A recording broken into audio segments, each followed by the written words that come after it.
Alright, good morning or afternoon or evening, everybody.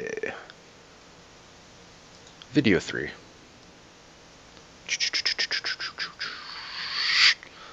Let us just get to work. Alright, I'm going to lay out background. I'm going to hopefully add player animations or an overlay. We're going to add some doors to make our transitions look better, or our graphics. I'm going to add probably a gun. We're going to add some bullets and probably an enemy. We'll see how far we get. Alright, let's begin. First of all, background. Let's get to level 1. Make sure your background's visible. So right now we have just a black background. Let's dump all this stuff so you don't see any of this. So you can tell that we have the platform objects as part of the background, and that is basically it. Now, there's a couple different ways to do backgrounds. I'm going to show you the simplest way right now. It may not be the most efficient. I think the most efficient usually is tiled backgrounds or tile maps, that kind of thing. I'm just going to show you a sprite, and we're going to just mess with that right now. So I'm going to insert, I don't want to do that actually. Make sure my background layer is selected. Insert a sprite. And I'm going to open, see if I can find a sprite. And let us go to the file folder.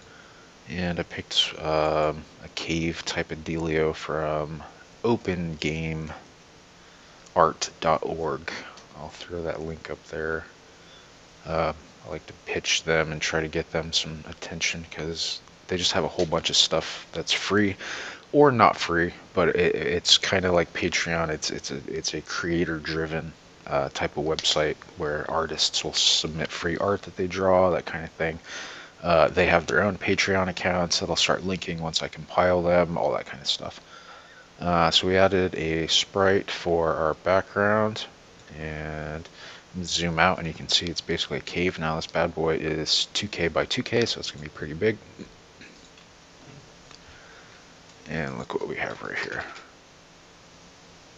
Definitely big. So what we can do is I'm just going to shrink this. How do I want to do this?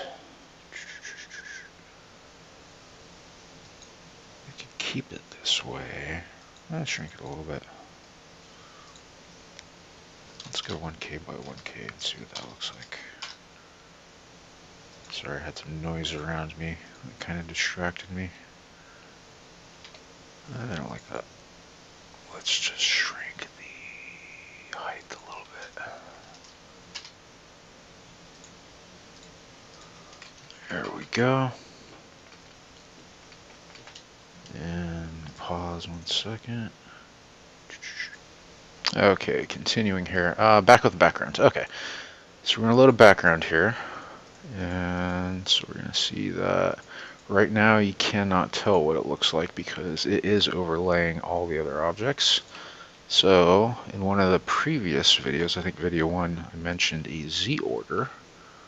And what I'm going to do is I'm going to send to the bottom of the layer. And now you can see everything looks good. Let me go ahead and save this. And test it out, and now you can see we kind of have a background. And this is kind of a basic background. This doesn't have parallax of any kind. That would probably require a different layer since this background layer is has the objects in it.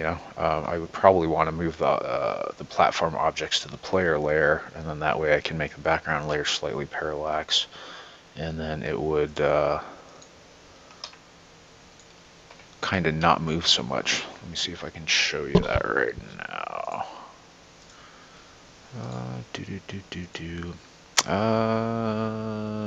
Okay. Let's do this. We're going to make the platform objects. Oh, I don't think I can do that from here.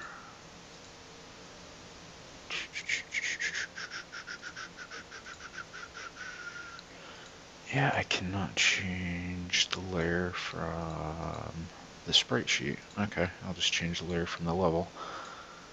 We're just going to put this on the game layer instead. That platform is already on the game layer. And so that now if I take away everything, I just have the background. So now we're going to make the background slightly parallax. Let's go 50-50. Actually, let me just refresh what it looks like for you. And so you can see it's just full movement.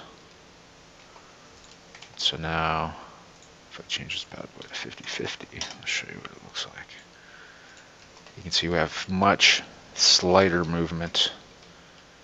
And you can see, or even you can kind of feel almost, that the background is more independent of the other layer, you know, of the objects and stuff like that. So it definitely looks a lot better. And the cool thing about these different layers and stuff, sometimes I'll mention graphics, is you can keep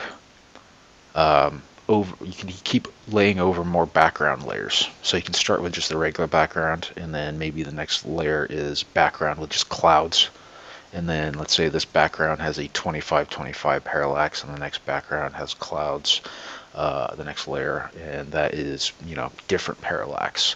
So that would actually move faster, and it would appear that the clouds are moving, you know, that kind of thing. It would look pretty good.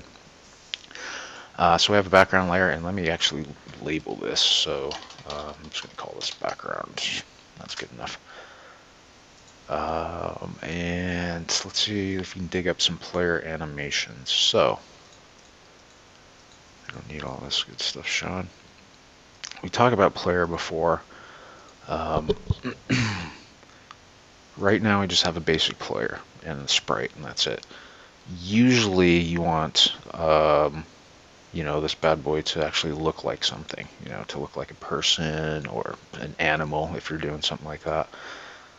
So you don't want just a square with a solid color. The problem with that is you're going to get into a lot of definition and details. Like obviously this is just a box, so there's barely any, you know, edges to get caught on, that kind of thing. So like for instance, you jump on this ledge right here and it's just basically, you know, you can hit it and that's really it. It's very low chance of getting stuck on the edge. Now, if this was actually a player, let's say it's a human or what have you with hair, hair is probably the best example. You could jump and let's say instead of hitting this side and just falling down, because it's pretty smooth and, you know, pretty straightforward, you'd have a little piece of hair sticking out and you would catch right there and you just stay right there. And you may or may not be able to move. Like moving right, you probably couldn't move. If you moved left, you may unhitch yourself or what have you and then fall. Or you could just be stuck and you can't do anything. That is what I would most likely expect in my experience when that has happened, is things just get stuck and it ruins the game. You got to start over. Hopefully it's a game that has some kind of saves, or, you know, that just pisses you off completely. What you want to do is, we're going to keep this as our basic player. And this is going to be our, I want to say, your definition of the physical object of what's moving around and stuff like that. And we're going to add something on top of it. Let us go ahead and do that. Add another sprite. Let's see, I think I had something planned. I went ahead, and so we talked about animation frames before. This is what we're going to get into.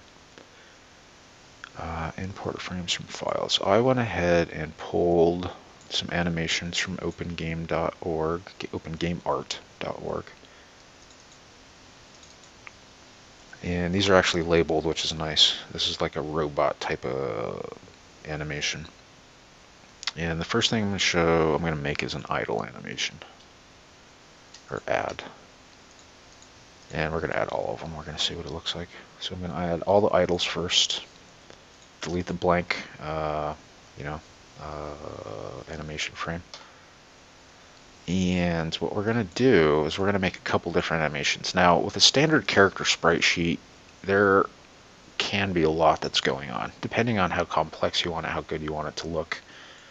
Like for instance, this one character that I pulled from opengameart.org, there's a lot of other characters